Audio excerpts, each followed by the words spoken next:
मित्रों, पश्चिम बंगाल का चुनाव जो जो आगे बढ़ता गया, त्यों-त्यों तृणमूल कांग्रेस का जन समर्थन और मनोबल नीचे गिरता गया और जैसे ही हिंसा मुक्त और शांतिपूर्ण चुनाव और मतदान संपन्न हो गया, तो तृणमूल कांग्रेस के मन की अशांति और बेचैनी बहुत बढ़ गई और जैसे ही एग्जिट पोल के रुझान सामने आए तो ऐसा लगने लगा कि उनका संतुलन भी पूरी तरीके से खोने लगा और देश के इतिहास में पहली बार ऐसा हो रहा है जब किसी ऐसे राज्य में जहां पर की चुनावी हिंसा एक सामान्य और सहज बात हो गई थी, 2018 के पंचायत चुनावों में 75 लोगों की हत्या हुई थी। उस राज्य में यदि विधानसभा के चुनाव बगैर कोई विशेष हिंसा के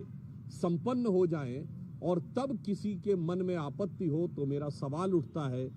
कि संविधान किन लोगों के रहने पर खतरे में है। अब जिस प्रकार से तृणमूल कांग्रेस ने अनर्गल निराधार आरोपों को मुद्दा बनाकर सर्वोच्च न्यायालय जाने का प्रयास किया, ये भी उनकी चिर परिचित छटपटाहट और बौखलाहट का ही एक प्रमाण है। विगत 10-12 वर्षों में भिन्न भिन्न न्यायालय के स्तरों पर लगभग 80 बार से अधिक टीएमसी कोर्ट जा चुकी है और हर बार उसे मुंह की खानी पड़ी। सर्वोच्च न्यायालय ने भी आज स्पष्ट रूप से संवैधानिक दृष्टि से किसी चुनावी प्रक्रिया में हस्तक्षेप करने से की तृणमूल कांग्रेस की याचिका खारिज कर दी। उल्लेखनीय बात यह है कि श्री रामलला विराजमान के खिलाफ बाबरी मस्जिद एक्शन कमेटी का केस लड़ने वाले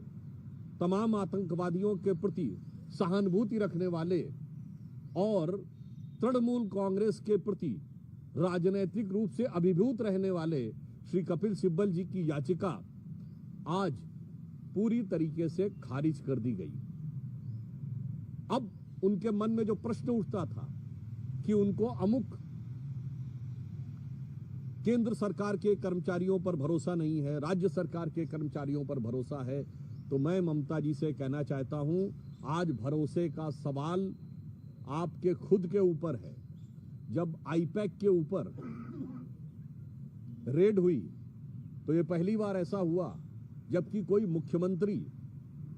स्वयं वहां पहुंच गई, अर्थात उनको अपनी पुलिस और अपनी राज्य सरकार की एजेंसी पर भरोसा नहीं था। पॉइंट नंबर 2, वो वहां पर खुद अंदर गई, अर्थात उनको अपने पर्सनल स्टाफ पर भी भरोसा नहीं था। पॉइंट नंबर 3, उन्होंने खुद उठाकर वो हरे रंग की फाइल अपने हाथ में रखी, अर्थात उनको अपने किसी निजी सहयोगी पर भी भरोसा नहीं था। तो जब भरोसा स्वयं तृणमूल कांग्रेस की सरकार को अपनी ही सरकार, अपने कर्मचारियों और अपने ऑफिस पर नहीं है, तो यह इसलिए है क्योंकि जनता का भरोसा पूरी तरीके से उठ चुका है। और मेरा ये सवाल है इंडी गठबंधन से और सारी देश की जनता को ध्यान से इस विषय को देखना चाहिए कि जहां पर शांतिपूर्ण मतदान होने पर, हिंसा मुक्त मतदान होने पे, हत्याएं न होने पर किसी को समस्या उत्पन्न हो रही है, इससे बहुत साफ है कि हिंसा, दबाव, भय और आतंक के आधार के ऊपर जो सत्ता बनाने का प्रयास था वह आज पूरी तरीके से भरभराता जा रहा है और संवैधानिक उपकरणों का इस प्रकार से दुरुपयोग करना और संवैधानिक संस्थाओं में बार बार जाकर न्यायालय को इतनी बार जाना, मुझे लगता है कि यह न सिर्फ आपकी राजनीतिक हताशा को दर्शाता है, बल्कि यह भी दर्शाता है कि संवैधानिक व्यवस्थाओं में आपकी आस्था नहीं है और उसका आप दुरुपयोग करना चाहते हैं। आज का जो सर्वोच्च न्यायालय का निर्णय है ये संवैधानिक दृष्टि से उपयुक्त और राजनैतिक और नैतिक दृष्टि से तृणमूल कांग्रेस की मंशा के ऊपर एक गहरा गंभीर सवालिया निशान है। आज राज्यसभा के सांसद श्री संदीप पाठक जी के आवास पर पंजाब पुलिस ने जाकर रेड करने का प्रयास किया। हम यह सवाल पूछना चाहते हैं पंजाब से, जहां कानून व्यवस्था की स्थिति इतनी लचर है कि आपकी पुलिस न ड्रग वालों को पकड़ पा रही है, जहां पवित्र हरमिंदर साहब के गेट के ऊपर भी गोली चल जाती है, जहां पर पुलिस अधिकारियों के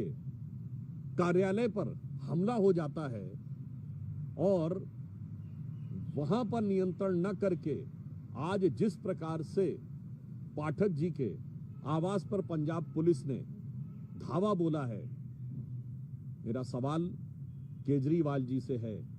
कि इस तथाकथित नई राजनीति के अलंबरदार यह बताएं कि आपके राज्य में जहां कानून व्यवस्था सर्वाधिक ध्वस्त है, और कल ही एक गंभीर आरोप पंजाब विधानसभा में विपक्ष के द्वारा लगाया गया कि मुख्यमंत्री भगवंत मान जी के ऊपर कि वो नशे में हैं, तो मैं आम आदमी पार्टी, पंजाब सरकार और विशेषकर केजरीवाल जी को यह स्पष्ट रूप से कहना चाहता हूं कि कागज का है लिबास, चरागों का शहर है।